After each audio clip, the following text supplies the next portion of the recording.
요건 이제 거의 틴팅 엑스파일로 연결이 될 정도로 희소 사례라고 볼 수 있습니다.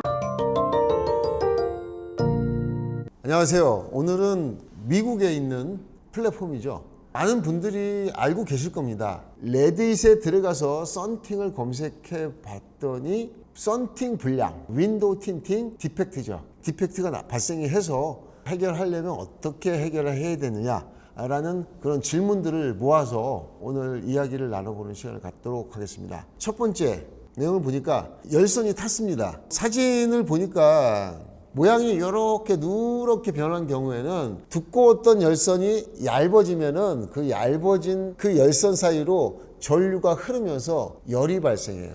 열이 발생하면서 윈도우 필름을 태워먹는 결과가 오는 거죠. 아마 이 글 표현에서는 유리를 파먹었다고 그러는데 파먹은 게 아닐 거라고 생각을 해요. 유리를 파먹기는 쉽지가 않아요. 열선 유리는요, 강화 유리예요. 강화 유리는 파먹을 정도로 충격이 가해지게 되면은 절대로 이렇게 유리가 남아있지 않습니다. 전체 유리가 폭삭 쏟아집니다. 이건 강화 유리이기 때문에 깨지면 아주 적은 알갱이들이 전체가 폭삭 쏟아지는 현상이 생깁니다. 이거는 유리가 절대 파먹을 리가 없습니다. 라이터불로 유리를 한번 1분 동안 데워보세요. 유리가 녹나? 절대 안 녹습니다. 봐서는 이거는 운전하시는 분이 봤을 때는 파여진 것처럼 보이지만 파여진 게 아니라 타면서 발생했던 이물질이 파인 것처럼 보여질 가능성이 높다고 생각합니다. 요건 이제 거의 틴팅 엑스파일로 넘겨도 될 정도로 희소 사례라고 볼 수 있습니다. 컷!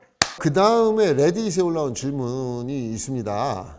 요거는 진짜 한 10년 전쯤에 참 이런 크레임이 꽤 많이 한국에서 있었던 사례인데요. 틴팅이나 설치에 문제가 있나요? 라는 질문입니다. 일반 소비자분들이 이 증상을 봤을 때는 정말 헷갈리죠. 이게 틴팅의 문제인가? 아니면 유리의 문제인가? 원래 그런가? 라고 생각할 수 있습니다. 결론부터 말씀드리면 요거는 이제 틴팅 시공의 문제입니다. 자, 이런 증상이 생기는 것은 주로 한국에서는 많이 안 생기고 미국에서 많이 생기는 현상입니다. 구부러진 모양을 보니까 이것은 유리가 이렇게 동그랗게 생겼거든요. 평면이 아니야. 건축용 유리는 완전 평면입니다. 플랫 글라스죠.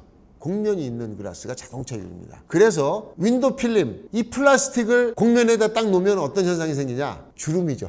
이 주름 지는 것을 히트건이라고 그러죠.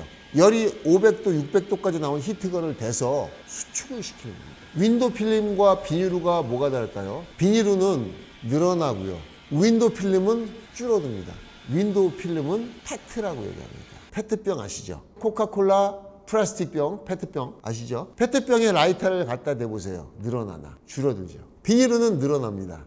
이런 어떤 재질상의 차이로 인해서 윈도우 필름은 플라스틱, 아주 얇은 플라스틱 페트가 원단인 이유로 인해서 열로 수축을 하게 됩니다. 여기서 나온 이 증상을 보니까 이거는 그 수축을 하는 데 있어서의 어떤 방식으로 수축했는지 모양이 그대로 노출되어 있습니다. 이렇게 모양이 꾸불꾸불꾸불한 것은 습식 방식으로 수축했을 가능성이 거의 90% 이상이라고 얘기할 수 있습니다. 곡면이 있으면 거기다 물을 뿌리면 곡면이 없는 곳은 물에 닿고 곡면이 있는 곳은 튀어나와 있기 때문에 물에 닿지 않아요. 그래서 물에 닿지 않은 부분만 열을 주면은 수축이 쫙 일어나면서 평면 작업이 완성이 됩니다. 그런 과정에서 수축이 되면서 한 번에 되는 게 아니고 쭉 순차적으로 되기 때문에 수축이 이루어지고 하면서 수축한 모양이 꼬불꼬불하게 나오는 그런 현상으로 보여집니다. 쉽게 말해서 플라스틱이 살짝 탄 거죠. 평상시에는 안 보이다가 햇빛이 싹 사각이 져 갖고서는 변형된 그런 성분이 잘 보이는 각도로 사각이 지면은 그 현상이 뿌옇게 보여지는 현상으로 보여집니다.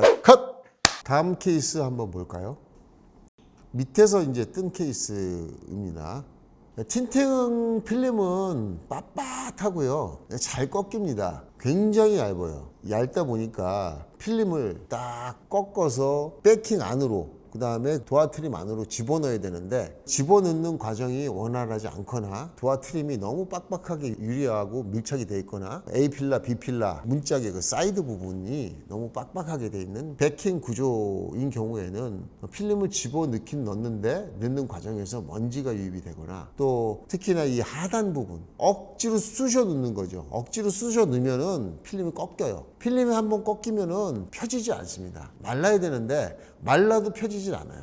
그 틈 사이로 이제 물이 고여 있는 거죠. 요게 이제 조금씩 뜨다가 완전히 벗겨지는 현상. 미국에서의 어떤 틴팅 기술은 틴터들의 그 인구수가 워낙 많고 또 정상적으로 샵을 운영하는 샵뿐이 아니라 자기 집 주차장에서도 틴팅을 상업적으로 할 수 있는 어떤 구조다 보니까 틴터들의 틴팅 기술, 교육 상태 이런 것들이 수준 미달인 경우가 많이 나오고 있습니다. 기본적으로 이렇게 뜨는 일은 흔치 않은 경우죠. 한국 같으면은 이렇게 밑에서 잘 들고 일어나는 케이스가 이제 BMW 4 시리즈 프레임리스 차량이죠. 4 시리즈는 워낙 그 도어 트림과 유리가 빡빡하게 되어 있습니다. 정상적으로 아주 시공을 잘 하더라도 필름이 좀 두껍거나 또 밀착 상태가 좋지 않은 경우에는 자주 일어납니다. 그래서 최근에는 한국뿐이 아니라 미국에서도 도어 트림을 뜯어내고 도어 트림 안으로 넣는 게 굉장히 힘들어요. 또 그것을 잘 교육해줄 수 있는 기관이 많지 않죠.